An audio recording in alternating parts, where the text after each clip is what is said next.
မင်္ဂလာပါလုပ်ငန်းတစ်ခုကိုအောင်မြင်ခြင်းနဲ့ဆိုရင်အရေးကြီးဆုံးတောချက်တွေထဲကတစ်ခုကတော့ marketing plan ပါပဲဒီလိုဒီနေ့မှာ the market planning guide ကိုအခြေခံပြီးတော့ခိုင်မာတဲ့မဟာဗျူဟာမြောက်အစီအစဉ်တစ်ခုကိုဘယ်လိုတည်ဆောက်မလဲဆိုတာအသေးစိတ်ရှင်းပြသွားမှာဖြစ်ပါတယ်စီးပွားရေးလုပ်ငန်းတိုင်းတကယ်တော့လုပ်ငန်းတိုင်းမှာပဲအကြီးအသေးအဟောင်းမြွေရင်ဆိုင်နေရတဲ့အတူကမေကွန်းကြီးတကူရှိပါတယ်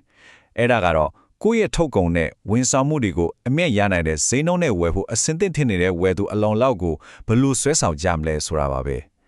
ဒီမေကွန်းကိုဖြည့်ရှင်းနိုင်ဖို့အတွက်ခိုင်မာတဲ့ marketing plan တစ်ခုကမရှိမဖြစ်လိုအပ်တဲ့လမ်းညွှန်တစ်ခုပါပဲဒီရှိစဉ်ကိုခိုင်မာတဲ့အဆောက်အုံတစ်ခုလိုပဲအပိုင်းဝါးပိုင်းနဲ့ထိဆောက်ထားမှာပါပထမဆုံး marketing ကဘာကြောင့်မရှိမဖြစ်လိုအပ်တယ်လဲဆိုတာကိုနားလည်ပြီးရင်အခြေခံအုံမြင့်ချမယ်ပြီးတော့တိုင်းတာလို့ရတဲ့ရည်မှန်းချက်တွေတတ်မှတ်မယ်ကိုယ့်ရဲ့တန်ဖိုးကိုရှင်းရှင်းလင်းလင်းအတိတ်ပဲဖွင့်ပြီးနောက်ဆုံးမှာတော့အရေးကြီးဆုံးဖြစ်တဲ့ကိုယ့်ရဲ့ဝယ်သူကိုဘယ်လိုတည်အောင်လုပ်မလဲဆိုတာကိုဆွေးနွေးသွားမှာပါကဲပထမဆုံးအပိုင်းကိုဆက်လိုက်ကြရအောင် marketing ကဘာကြောင့်ဒီလောက်အရေးကြီးတာလဲဘာကြောင့်ခိုင်မာတဲ့အစီအစဉ်တစ်ခုကမရှိလို့လုံးဝဖြစ်တာလဲဆိုတာကိုကြည့်ကြပါမယ်မှန်မှန်ကန်ကန်လုပ်နိုင်ရင်အောင်မြင်မှုကအရန်ကြီးမားတယ်လို့မာရင်သွားရင်လေလုပ်ငန်းတစ်ခုလုံးကိုတော့ရိုင်းနဲ့သွားစေနိုင်ပါတယ်ဒီမှာတကယ်ကိုသင်ခန်းစာယူစရာဖြစ်မှန်တစ်ခုရှိပါတယ်ခေမပေါ့သူတို့ဘာဖြစ်သွားလဲဆိုတော့ဈေးသက်သာဆုံးဝေါ်မှာနပိုပြီးခင်မီနဲ့တာဂက်ကြမှာကိုဘယ်နေရာမှာရက်တည်နေမှမသိပဲလမ်းပြောက်သွားခဲ့တယ်အဲ့တော့ဝယ်သူကလည်းသူတို့စီကဘာကိုမျောလင့်မှမသိတော့ဘူးပေါ့ရက်လိုက်ကတော့ရှင်းပါတယ်ရှင်းလင်းတဲ့မဟာဗျူဟာမရှိခြင်းဟာကြာရှုံးခြင်းရဲ့လမ်းစာပါပဲနောက်တစ်တတိထားစရာဥပမာတစ်ခုကတော့ Enron ပါသူတို့ကနောက်ဆုံးမှာကိုဘာလုပ်ငန်းလုပ်နေလဲဆိုတဲ့အဓိကအချက်ကိုတော့မျက်ခြေပြတ်သွားခဲ့တယ်ဆိုတော့ကိုယ့်ရဲ့ core business ကဘာလဲဆိုတာကိုရှင်းရှင်းလင်းလင်းမသိရင်ကိုယ့်ရဲ့ marketing message ကလည်းလုံးဝပျောက်ဆုံးသွားမှာပါပဲဒါဟာပြင်းထန်တဲ့အကျိုးဆက်တွေဖြစ်စေနိုင်တဲ့နောက်ထပ်အမှားကြီးတစ်ခုပါ Okay ပြဿနာတွေကိုထိပြီးဆိုတော့အဖြေရှာဖို့အခြေခံအုံမြင့်ချတဲ့အပိုင်းတွေကိုဆက်လိုက်ကြရအောင်ဒီအပိုင်းမှာခိုင်မာတဲ့မဟာဗျူဟာမြောက်အခြေခံတွေကိုဘယ်လိုဆက်တဲ့တည်ဆောက်မလဲဆိုတာကိုကြည့်ကြပါမယ်အရာလုံးရဲ့အစခြေခံအကြဆုံးမေးခွန်းကတော့ကိုကတကယ်တမ်းမှပါစီပိုင်းလုပ်ငန်းကိုလုပ်ကိုင်နေတာလဲဆိုတာပါပဲ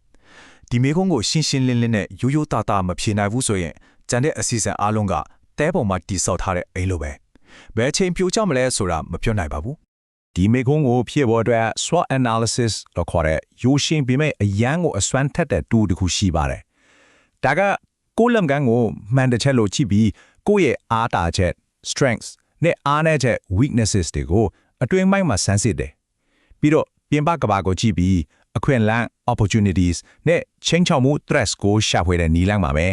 SWOT analysis ကနေရလာတဲ့အချက်လက်တွေကကျွန်တော်တို့ကိုရှင်းလင်းတဲ့ action plan တစ်ခုကိုပေးပါတယ်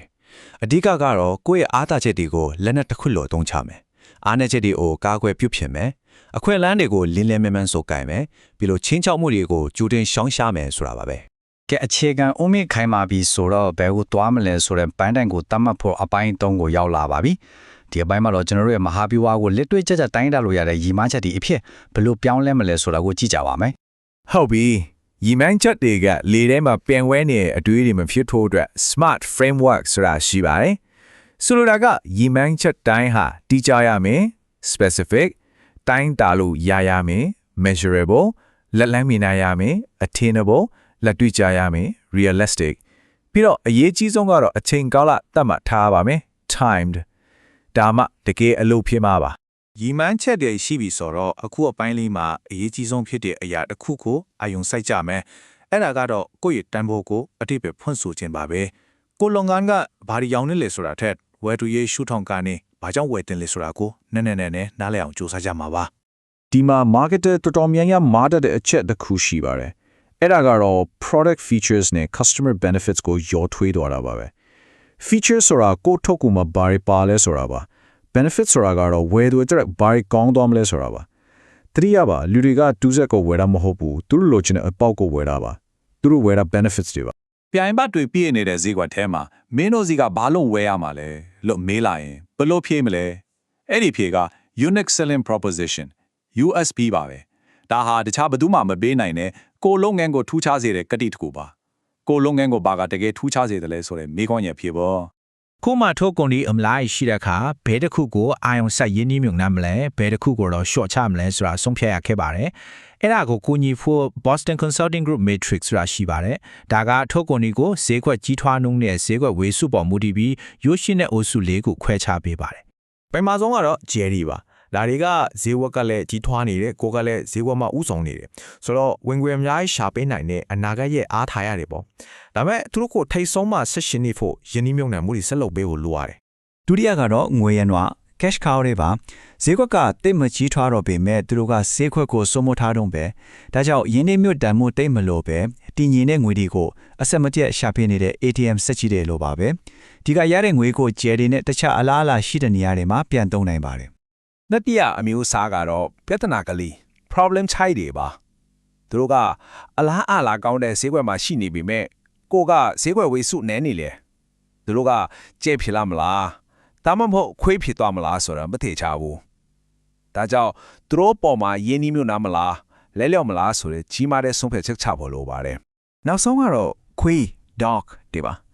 ဈေးခွက်ကလည်းမကြီးထွားတော့ဘူးကိုယ့်ရဲ့ဈေးခွက်ဝေစုကလည်းနည်းနေတယ်သူတို့ကအချိန်နဲ့ငွေကိုသာကုန်စီပြီးအကျိုးအမြတ်မရှိသလောက်ဖြစ်နေတဲ့အတွက်ရက်ဆိုင်ဖို့ဒါမှမဟုတ်ရောင်းထုတ်ဖို့အလေးအနက်စဉ်းစားတဲ့ထုတ်ကုန်တွေပါ ကဲအခုဆိုရင်တော့ကျွန်တော်တို့ရဲ့ blueprint ရဲ့နောက်ဆုံးနဲ့အရေးကြီးဆုံးအပိုင်းကိုရောက်လာပါပြီ။ကိုမကောင်းမွန်တဲ့ထုတ်ကုန်တွေရှင်းလင်းတဲ့ email ချက်တွေရှိပေမဲ့လူမားတွေစီရောက်သွားရင်လည်းကားပါပဲ။ဒါဆိုအပိုင်းကမှကိုယ့်ရဲ့ဘယ်သူကိုဘယ်လိုသိရှိပြီးအတိအကျဖင်မှတ်ထားမလဲဆိုတာကိုကြည့်ကြပါမယ်။ ဒီဘောဆိုင်ပင်မတ်ကိုစိတ်ကူးကြည့်လိုက်ပါလူတိုင်းကိုဆွဲဆောင်ကိုစ조사တာကမြားတွေကို hoodie shop ဖယ်နေတယ်လို့ပါပဲအထီးအောင်ဆုံးနီလန်းကတော့ကိုယ့်ရဲ့အကန့်အသတ်ရှိတဲ့ marketing အရေးမြင့်အားလုံးကိုပင်မတ်ရဲ့အလဲဘဟိုဆိုလိုတာကကိုယ့်စီကဝယ်ဖို့အလားအလာရှိဆုံးလူတွေစီကိုပဲအတိအကျဦးဒီဖိခဲ့ခြင်းပါပဲအောင်မြင်တဲ့လူကန်တိုင်းနီးမှာတွေ့ရတဲ့ 80-20 နီးယားမှာကိုတတိယပါကိုယ့်ရဲ့အမြတ်80ရာခိုင်နှုန်းကဝယ်သူ20ရာခိုင်နှုန်းစီကပဲလာနေကဖြစ်နိုင်ပါတယ်အဲ့တော့အဓိကမိခွန်းကကိုယ့်အတွက်အဖိုးတန်ဆုံးဖြစ်တဲ့အဲ့ဒီ20ရာခိုင်နှုန်းကဘာသူတွေလဲသူတို့ကိုရှာဖွေပြီးသူတို့ကိုပို့ပြီးကောင်းမွန်တဲ့ဝန်ဆောင်မှုပေးခြင်းကအောင်မြင်မှုရဲ့လျှို့ဝှက်ချက်တစ်ခုပါပဲ ဒီတော့အနစ်ချုပ်အနေနဲ့ကျွန်တော်တို့တိစောက်ခဲ့တဲ့ marketing blueprint ရဲ့အဓိကအဆင့်၄ဆင့်ကိုပြန်ကြည့်အောင်ပထမဆုံး SWOT analysis နဲ့ခိုင်မာတဲ့အခြေခံအုတ်မြစ်ချတယ်ပြီးရင် smart goals တွေနဲ့ရှင်းလင်းတဲ့ပန်းနိုင်တွေထပ်ပါတယ် benefits နဲ့ USB ကိုတော်မီကိုရဲ့တန်ဖိုးကိုထင်ရှားအောင်လုပ်တယ်နောက်ဆုံးမှာတော့ targeting နဲ့ကိုယ့်ရဲ့အကောင်းဆုံးဝယ်သူတွေကိုအာရုံစိုက်တယ် နောက်ဆုံးအနေနဲ့ဒီစကားလေးကိုတတိယစေချင်ပါတယ်အောင်မြင်မှုဆိုတာတိနေတာနဲ့မလုံးလောက်ပါဘူးတိချတဲ့အတိုင်းလက်တွေ့လှုပ်ဆောင်ခြင်းပါပဲဒီနေ့လိလာခဲ့တဲ့အချက်တီကစာရွက်ပေါ်မှာပဲဂျာမနီပဲတကယ်လက်တွေ့မှာအောင်မြင်တဲ့ marketing plan တစ်ခုအဖြစ်အသက်ဝင်လာအောင်အကောင့်အထည်ဖော်နိုင်ပါစေလို့စံတာပြုလိုက်ပါတယ်